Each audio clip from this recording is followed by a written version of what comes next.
নমস্কার বন্ধুরা, আমার রান্নাঘরে সবাইকে স্বাগত। শীতকালে ড্রাই ফ্রুট খাওয়া ভীষণ ভালো, আর সেটা যদি এই রকম লাড্ডুর আকারে খাওয়া যায় তাহলে তো আর কথাই নেই। খেতে ভীষণ ভালো লাগে, একটা খেলে আরেকটা খেতে চাইবে, এতটাই টেস্টি হয়। তো চলো দেরি করব না, কিভাবে এই সুন্দর লাড্ডুটা বানিয়েছি সেটা দেখে নিই। প্রথমেই গ্যাসে একটা ফ্রাই প্যান বসিয়ে দিয়ে আমি 1 চামচ ঘি গলাতে দিয়ে দিয়েছি। ঘিটা গলে গেছে, আর এখন কিছু ড্রাই ফ্রুট দেবো। প্রথমেই আমি এখানে আমন্ড নিয়েছি, তারপরে এখানে চারমগজ নিয়েছি, আর এগুলো কিন্তু আমি সব 1 চামচ করে নিয়েছি, অর্থাৎ 1 টেবিল চামচ করে। এরপর পিস্তা নিয়েছি, কাজু নিয়েছি, আর 1 চামচ মতো আমি এখানে পোস্ত দিয়ে দিয়েছি। দিয়ে সব ড্রাই ফ্রুটগুলো এরকম ভালো করে এগুলো ভেজে নেব। আর এটা না ঘি দিয়ে করে বলে এতটা সুন্দর গন্ধ বেরোয়, যখনই ভাজার সঙ্গে তখন ভীষণ সুন্দর একটা গন্ধ বেরোয়। এটা কিন্তু ঘি দিয়েই করবে। আর শীতকালে তো একটু ঘি খাওয়াও ভালো, কারণ আমাদের শরীরও সবসময় ঠান্ডা থাকে, তো ঘি খেলে ঘি দিয়ে একটুখানি শরীরটাও কিন্তু গরম হয়। আর ঘি দিয়ে তো একটু টেস্টও বেশি হয়। তো ঘি দিয়েই এটা ভালো করে ভেজে নেব। যখন একটু মচমচে টাইপের হয়ে যাবে তখন এগুলোকে তুলে নেব। তো এখন মনে হচ্ছে বেশ একটুখানি মুচমুচে টাইপের হয়ে গেছে, তো এখন এটাকে তুলে ঠান্ডা করতে দেব। এখন আবারও গ্যাসে অন্য একটা কড়াই বসিয়ে দিয়ে আমি এখানে 1 কাপ আমি চিনি নিয়ে নিয়েছি, আর হাফ কাপ আমি জল নিয়েছি। এই হাফ কাপ জলটাই দেবো, কারণ চিনিটা আমি খুব তাড়াতাড়ি রসটা তৈরি করব, সেই কারণে বেশি আমি এখানে জল দিইনি। হাফ কাপ জল দিলেই খুব তাড়াতাড়ি চিনির রসটা তৈরি হয়ে যাবে। আর এখানে রসটা মানে একটুখানি জাস্ট একটু একতার মতো হয়ে গেলে এই রসটা তৈরি হয়ে যাবে।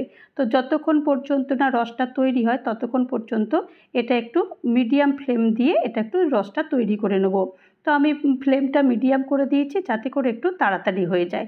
তো সেই কারণে এটা কিন্তু একটু তাড়াতাড়ি বাবলসগুলো দেখা যাচ্ছে। তো এইভাবেই রসটা তৈরি করে নেব। শীতকালে কিন্তু মাঝে মাঝে এরকম তোমরা চাইলে এরকম কিন্তু এই ড্রাই ফ্রুট দিয়ে এই নাড়ু বা লাড্ডু তোমরা বানাতে পারো।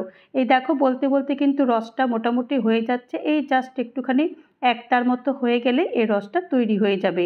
তো দেখো ঠিক এইরকমই যেমন আমি দেখাচ্ছি ঠিক সেরকম, জাস্ট শুধুমাত্র একতার হলেই হবে, একদম কিন্তু পুরোপুরি একদম চিটচিটে হওয়ার দরকার নেই। আর এখানে আমি যে শুকনো নারকেল থাকে, অর্থাৎ ডেসিকেটেড কোকোনাট যেটাকে বলে, সেটা আমি 1.5 কাপ মতো দিয়ে দিয়েছি। দিয়ে দেওয়ার পরে তারপরে এটাকে ভালো করে এটাকে মেশাতে হবে। রসের সঙ্গে যখন ভালো করে মিশে যাবে আর এখন যখন একটু শুকনো শুকনো হয়ে যাবে, তখন আমি আবার ওই ড্রাই ফ্রুটগুলো দেবো। তো তার আগে আমি একটুখানি টেস্টের জন্য এখানে 1 চামচ মতো আমি এলাচ গুঁড়ো দিয়ে দিয়েছি। এলাচ গুঁড়োটা তোমরা যদি ভাবো যে দেবো না, তাহলে এটা স্কিপ করতে পারো। এখানে এলাচ গুঁড়োটা দিলে একটু বেশ ভালো টেস্ট হয়। তো এটা দেখো বেশ ভালো করে এটাকে আমি মানে পাকিয়ে নিচ্ছি। মোটামুটি তো ভালোই হয়ে পাকিয়ে যাচ্ছে আর কি।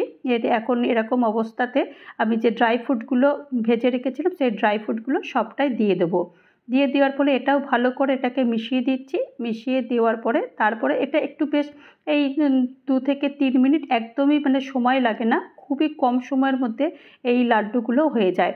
তো এইটা দেখো একদম কিন্তু ঝরঝরে হয়ে যাচ্ছে আস্তে আস্তে, এটা মোটামুটি কড়াই থেকে ছেড়ে যাবে। যখন কড়াই থেকে ছেড়ে যাবে তখনই এটাকে তুলে নিতে হবে। দেখো মোটামুটি কিন্তু মানে হয়ে যাচ্ছে, বোঝাই যাচ্ছে একদম কিন্তু জড়ো জড়ো হয়ে যাচ্ছে। তো এইভাবেই এটাকে ভালো করে একটু নেড়ে দিচ্ছি।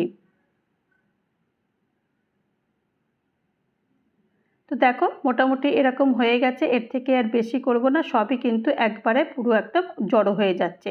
তার মানে এটাকে বেশ ভালোই পুরো পাকটা এসে গেছে।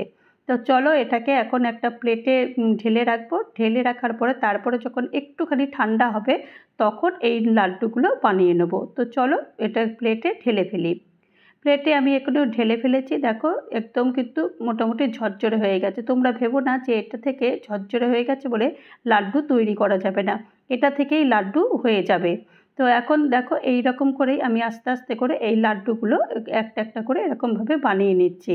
তবে এগুলো কিন্তু একদম খুব ঠান্ডা করলে হবে না, আবার খুব যে গরম গরম করলে তো একদম হাত দেওয়াই যাবে না, যেহেতু নারকেল নারকেল একটুখানি গরম থাকলেই মনে হয় যেন প্রচুর গরম রয়েছে। তো সেই কারণে একটু যখন হালকা হালকা ঠান্ডা হয়ে যাবে তখন এই লাড্ডুগুলো তৈরি করতে হবে। তো দেখো সব লাড্ডুগুলোই আমি এখন তৈরি করে দিয়েছি। তৈরি করে দেওয়ার পরে তারপরে একটা প্লেটে আমি রেখে দিচ্ছি। তো দেখো সব লাড্ডুগুলো আমি তৈরি করে ফেলেছি, একটা প্লেটেও দিয়ে দিচ্ছি, একটু ভেঙেও দেখাচ্ছি লাড্ডুগুলো কতটা সুন্দর হয়েছে আর কতটা নরম হয়েছে। ওপরটা দেখো একটু শক্ত আর ভেতরটা কিন্তু একদম সুন্দর নরম, একদম একটুখানি ভাঙলেই কিন্তু একদম গুঁড়ো হয়ে যাচ্ছে। তারপর দেখো কতটা সফট হয়েছে নাড়ুগুলো। তো তোমরা কিন্তু মানে এখন শীতকালে ড্রাই ফ্রুট খাওয়া খুবই ভালো। এই ড্রাই ফ্রুট দিয়ে এরকম নারকেল নাড়ু বানিয়ে তোমরা রেখে দিতে পারো। আমাদের স্বাস্থ্যের পক্ষেও ভীষণ ভালো আর শরীর স্বাস্থ্যের জন্য তো ড্রাই ফ্রুট খুবই ভালো। তো তৈরি হয়ে গেল আমার ড্রাই ফ্রুট দিয়ে নারকেলের নাড়ু। তো এই নারকেল নাড়ুর রেসিপিটা যদি তোমাদের কারোর ভালো লাগে তাহলে অবশ্যই একটা লাইক করো, কমেন্ট করো, পারলে আমার চ্যানেলটা সাবস্ক্রাইব করে আমার পাশে থেকো। ভালো থেকো। নমস্কার।